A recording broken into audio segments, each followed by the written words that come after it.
Let's talk turkey about supersizing and growing your business. Sharon Horne-Ellstrom here.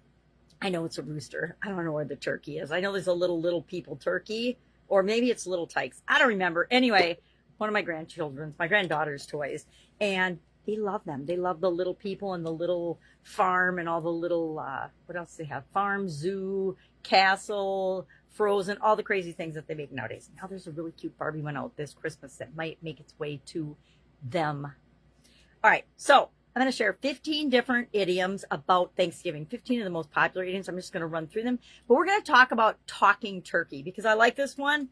It's been around since 1824, and there's a couple of stories about where it might have come from, probably considered in poor taste nowadays with political correctness and everything. But I will share them anyway because they're part of the history of this particular idiom.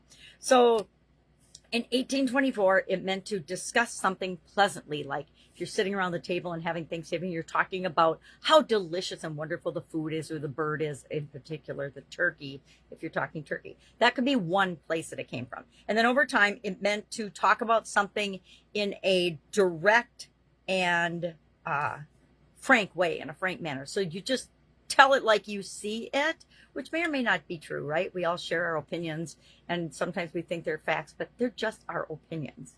So talking turkey might have come as a joke about a Native American hunter and a pilgrim type hunter that were out hunting for turkey, and they got turkey and buzzards, and the pilgrim hunter tried to get the Native American hunter to take the buzzards instead of the turkeys. And he said something, the Native American said something to the effect of, hey, you're not talking turkey to me because I'm not taking the buzzards. I want turkeys too, because turkeys, of course, taste better than buzzards. Now, it could have been from that or about pleasant conversation around the Thanksgiving table. Nobody's really sure. It's not clearly documented. But what does it mean for us as we're building and growing and supersizing our business? It means that we usually get further if we're open, honest, and frank in our conversations, right? And in our communication.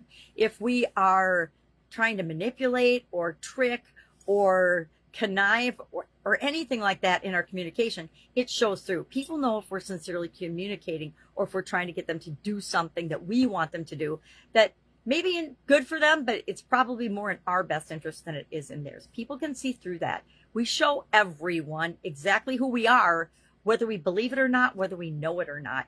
How we show up, what we say, how we act, the words we choose, the phrases, the idioms, how we communicate is the first indication of what we're actually thinking, at least at a subconscious level. Sometimes we don't even know what we're thinking, and it comes out and comes through. If we are lacking confidence or conviction in a product or service that we're sharing with people, guess what? They can smell that a mile away, just like you can.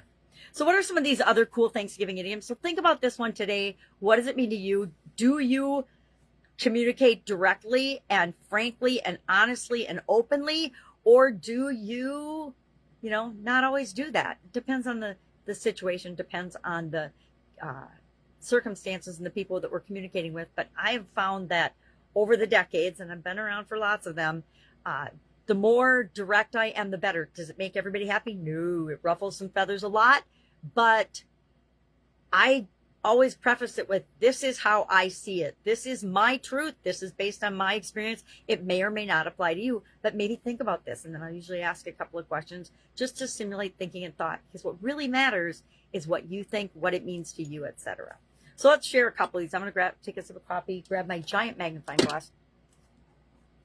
I always like these lists of idioms because it gets me thinking about what ones really hit me as something positive that I want to use and share or think about when it comes to growing and building and supersizing my business. So I'm stuffed, or I can't read the other one. Gobble up, talk turkey, of course. Eat like a bird, stuffed shirt, hot potato, as easy as pie, the gravy train, a blessing in disguise, a mixed blessing, count your blessings, food coma, probably going to be in one of those today. Going cold turkey, definitely done that in different areas and aspects of my life. Eyes bigger than your stomach, almost every Thanksgiving, right? At least for me. And the rest is gravy. I think we've talked about probably all of these over the course of the last 5 years as we've been discussing business idioms. If not, if there's one you want to know the history of, if it's available, of course, because some of them, it's just almost impossible to discern the history of where they actually came from, just because it's not well documented.